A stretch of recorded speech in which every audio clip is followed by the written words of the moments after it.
నేను లైఫ్‌లో ఎప్పుడు ఇలాంటి డెసిషన్ తీసుకుంటా అనుకోలేదు. చూద్దాం ఈ డెసిషన్ నా లైఫ్ ఎటువైపు తీసుకెళ్తుందో. నాకెప్పుడో కోరిక ఉండేది. ఒక సాఫ్ట్‌వేర్ కంపెనీని ఎస్టాబ్లిష్ చేద్దామని. జాబ్, ఫ్యామిలీస్ టెన్షన్స్ వల్ల నేను దాన్ని స్టార్ట్ చేయలేకపోయాను. ఎప్పుడూ ఫీల్ అయ్యేవాడిని. నా డ్రీమ్‌ని ఎప్పుడు అచీవ్ చేస్తాను అని.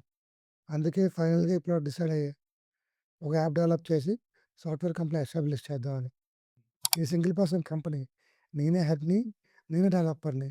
అందుకే ఏఐ యూజ్ చేసి ఈ యాప్‌ని as early as possible complete చేద్దామని చూస్తున్నా. అందుకే ఈరోజు చాట్‌జీపీటీతో 3 అవర్స్ డిస్కస్ చేశా. అసలు యాప్‌ని ఎలా డెవలప్ చేద్దాం? ఫ్రంట్ ఎండ్ ఏంటి? బ్యాక్ ఎండ్ ఏంటి? అండ్ డేటాబేస్ ఏంటి?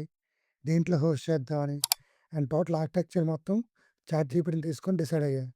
ఫైనల్‌గా హ్యాబిట్ ట్రాకింగ్ అప్లికేషన్ డెవలప్ చేద్దామని డిసైడ్ అయ్యా. అది బోత్ మొబైల్ అండ్ వెబ్ అప్లికేషన్‌లో కూడా వర్క్ అవుతుంది. దీనికి మీ అందరి సపోర్ట్ కావాలి. ఇక నుంచి నేను రెగ్యులర్‌గా వీడియోస్ అప్‌లోడ్ చేస్తూ ఉంటా. చూద్దాం ఈ డెసిషన్ నా లైఫ్‌ని ఎలా చేంజ్ చేయబోతుందో. నెక్స్ట్ వీడియోలో టెక్నికల్ స్టాక్ ఏంటి? అప్లికేషన్ ఎలా డెవలప్ చేయబోతున్నా చెప్తాను.